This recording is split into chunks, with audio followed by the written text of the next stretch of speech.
Hey, it's me, MLB. Here is Haganezuka. Today, I have to admit, it has taken me the longest time to get his name correct. It's a tricky one, but here he is paired with a male listener today, so it's time to slip into your male personas and enjoy.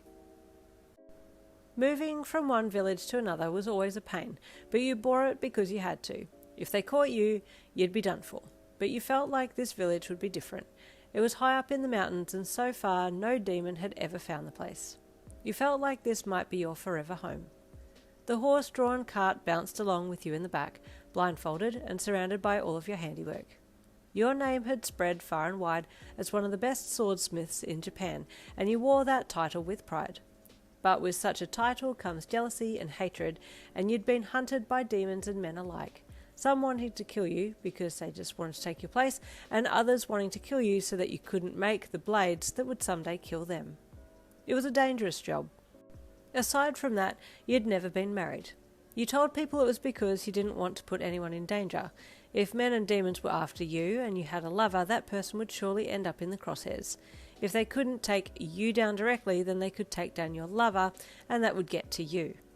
Most people assumed that you had meant a female lover and had left it at that. But truth be told, you much preferred men.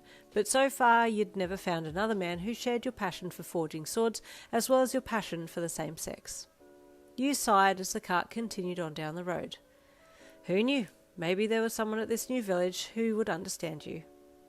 It was another few hours before you ended up in the small, hidden village, and you took your blindfold off when instructed and looked out over the side of the cart as it rolled down the middle of the main road. The sun was starting to set over the high mountain ranges beyond, but you could already tell that this village was alive with people, all of them wearing hyotoko masks, so you couldn't see their real faces. But there were many of them. As the cart pulled to a stop, you jumped out over the side and walked to the back to start taking some things out and wait to be led to your new abode. The chief met you then, and you had a brief conversation before two of the village elders handed you your own mask to put on and offered to take your things. I can manage on my own, you said rather pointedly through the interesting-faced mask. You didn't want to add in that you didn't want their sticky fingerprints all over your brand new swords, but you also didn't want to waver in your decision of not letting them touch your things, and so waited until they had left before grabbing your few most prized swords and heading for the house that you had been pointed to. Some people watched you unload, and others paused for a second before walking off and getting back to their evening routines. But one man in particular just hung back and watched you unload the whole cart by yourself and then followed you from a distance to see where you would be staying. You noticed this hyotoko-wielding person, but since they kept their distance, you didn't call out or say anything to them and just decided to ignore them altogether. Unless they got in your way or came over to talk, you weren't going to make the first move. Once inside your new place, you almost forgot all about them until you suddenly felt a presence at your door and looked over. There was this random in your doorway, just staring at you through their mask. You stared back. They didn't move. So you went back to hanging your swords and such while they stood there and watched.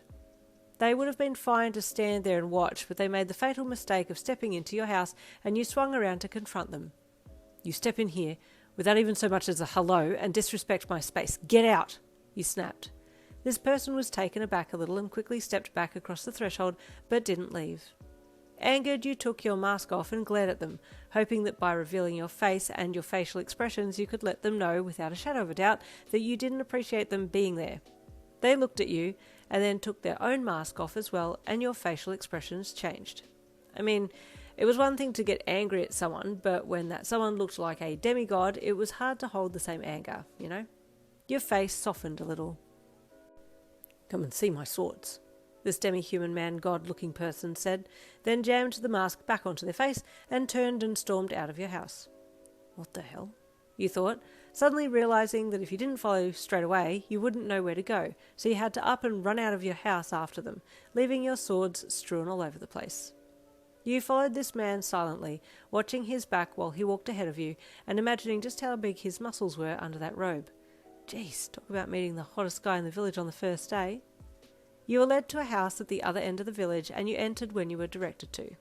My swords, the man said, gesturing to the many swords hanging from his wall. Your eyes nearly popped out of your skull. The swords were masterpieces, timeless, flawless. You'd never seen swords so perfect in your entire life. You had devoted your life to learning the way of the swordsmith, and this man just called you a failure without even saying a damn word. Immaculate, you whispered, but the man heard you. My name is Haganezuka, the man said. First name too? You asked. No, I don't like it. I'm Haganezuka, the man replied bluntly. My name is Wyan Lin. You'll call me by my first name, you said sharply. Fine, it is good, Haganezuka replied with a nod. You grunted, and he removed his mask and set it down on the bench nearby, so you did the same. Tell me the story of your swords, you said to Haganezuka, gesturing to the swords on the wall. What is their story? Haganezuka nearly cried when he heard you ask. In just one short query, he knew that you were special, that you understood what it meant to be a swordsmith, that it was running in your bloodstream. For the next 4 hours, you listened to him talk, and then he asked about your background, so you explained how you had ended up there in the village. And now I will spend my days working uninterrupted in the peace and quiet of this village, you said at the end of your piece. Haganezuka had to bite the inside of his mouth and stop himself from letting a pleasured eye roll slip, but the way you talked just really got him going. He too was unmarried. Women just didn't understand the way of the swordsmith. But he could definitely see himself getting romantically involved with you. He finally let you leave that night, but he was very keen to see you again the next day. He wanted to talk more swords with you. The next day you worked hard on your swords, and thankfully no one came to bother you, so you could get some good work time in. And on sunset, you had completed 2 new swords. You had been inspired by Haganezuka's work and hoped that these 2 new swords would make him proud. Although you wanted to go and talk to him about them straight away, you also knew that he himself, being of the same ilk as you, would want to be left alone as well, so you decided to go to the hot springs that the chief had told you about when you had arrived the day before. Taking nothing more than a towel with you, you headed to the mountain path of the hot springs and were surprised and somewhat disappointed to see, through the rising wisp of steam, someone already in there. You were about to leave and come back later when a voice stopped you. Was that you, Wyan? The voice asked, and you immediately recognized the voice as Haganezuka's voice. Elated but not wanting to show it, you turned back around to face him. Yes, it's me, you replied. Share the hot springs with me, he said, and your heart rate increased a little. Sure, you stated, before quickly stripping off to nothing and stepping in before your body could give anything away. Quickly you walked into the relaxing hot water and sank down under it so that it was up to your shoulders, and then made your way to opposite him in the pool. You really wanted to be sitting next to him and touching him, but you also didn't know where he stood on those, so just opted to keep a little distance until you could work out which way he swung. You sit so far away. I thought we were a kindred spirit, he suddenly said, and you stared at him. Well, yes, he replied. We have much in common. Still a little unsure, you slowly made your way over to him and sat a little closer, but still kept your distance just a little. But it was him who then suddenly moved over to you and closed the gap completely, his right leg touching your whole left leg, and you stiffened. There's only 2 of us in here. Why is he so close? You wondered. Wyan, he suddenly asked after a short stint of no talking. I'll ask you, before I get more attached. What is your preference? You looked at him, staring at his side profile before he turned his head to look at you, and you were looking him in the eye. Preference? You asked, wanting to clarify what he meant before you said something that you weren't supposed to. I love swords. I am passionate about swords. I like the masculine. I like male. I like someone like myself, he said. You eyed him. Was this your chance to admit that you were gay? I, too, like men, you said, stopping your sentence there. Haganezuka paused and stared back at you. You like men? He asked. Yes. You nodded, still unsure if this was a trap of some kind. The villagers here tried to set me up with a woman, but I did not like her. She did not appeal to me. She also didn't like swords. You like swords. You are male, and you appeal to me, he said bluntly. You appeal to me too, you said, again keeping your comments short and to the point. Would you move in with me? He asked suddenly. We could forge swords all day, with no one to interrupt us, and we could discuss swords all night. I think I would like that, you said with a nod. I'm glad I moved here.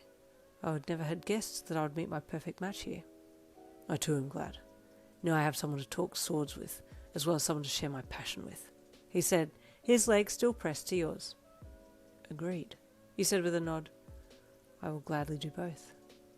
And that's where you spent most of the rest of that night, soaking in the hot springs, pressed to each other's sides, talking about swords and forging swords until the early hours of the next morning.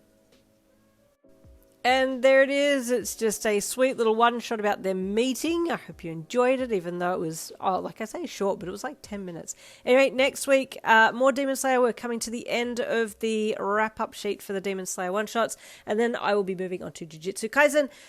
You've been starting to request certain people from, certain characters, they are people, from Jujutsu Kaisen. I'll be going through each one. I promise that I will get to as many of the JJK characters as possible and do a good cross-section so I can expand for the fandom and have as many different pieces for every person. So I'll see you next week for another Demon Slayer one-shot.